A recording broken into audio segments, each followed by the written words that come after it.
IPL మ్యాచ్లకు హైదరాబాద్ ఉప్పల్లోని Rajiv Gandhi stadium కలర్ఫుల్గా ముస్తాబవుతోంది. ఈ నెల 28న సన్ రైజర్స్ తమ హోమ్ సిటీకి చేరుకుంటుంది. మే 2వ తేదీన జరిగే సెకండ్ మ్యాచ్లో ఇక్కడ Sunrisers, Chennai Super Kings తలపడతాయి. ఈ స్టేడియంలో ఇప్పటి వరకు ఒకే టీం కోసం నెట్స్ అందుబాటులో ఉంటే కొత్తగా రెండో టీం కోసం అదనపు నెట్స్ అందుబాటులోకి తీసుకొచ్చారు. ఇక స్పోర్టింగ్ పిచ్ సన్ రైజర్స్ జైత్రయాత్రకు రెడీ అయింది. సౌత్ విఐపి స్టాండ్స్లో కొత్త సీట్ల ఏర్పాట్లు చురుగ్గా సాగుతున్నాయని హెచ్సిఏ ఉపాధ్యక్షుడు నరేందర్ గౌడ్ తెలిపారు. ఈ స్టేడియంలో ఎవ్రీ ఇయర్ అప్గ్రేడ్ చేస్తూ వచ్చాం. అప్గ్రేడ్ ఇన్ సెన్స్ మాకు ఇండోర్ నెట్స్ వచ్చేసాయి, కన్వెన్షన్ హాల్స్, కెనపీ వేసేసుకున్నాము. ఇప్పుడు రీలేడ్ ఆఫ్ వికెట్స్ ఎవ్రీ ఇయర్ జరుగుతూ ఉంది ఇక్కడ ఉప్పల్లో. ఇప్పుడు జిమ్ మాకు అవైలబుల్ ఉంది. ఈవెన్ స్విమ్మింగ్ పూల్ కూడా మాది పెద్ద, ఈవెన్ ఛాంపియన్షిప్కి పనికి వచ్చేంత స్విమ్మింగ్ పూల్ ఉంది.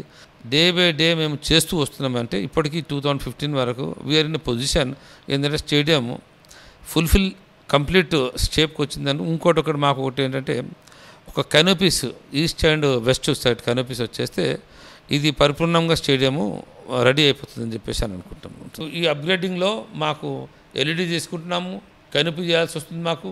అలాగే మా ఆఫీసర్స్ షిఫ్ట్ చేసేసి దాన్ని కూడా బాగా చేస్తున్నాం. కాబట్టి ఈ ఐపీఎల్లో తప్పకుండా ఇప్పుడు జరిగే ఇన్ఫ్రాస్ట్రక్చర్ ఇచ్చేస్తున్నాం కాబట్టి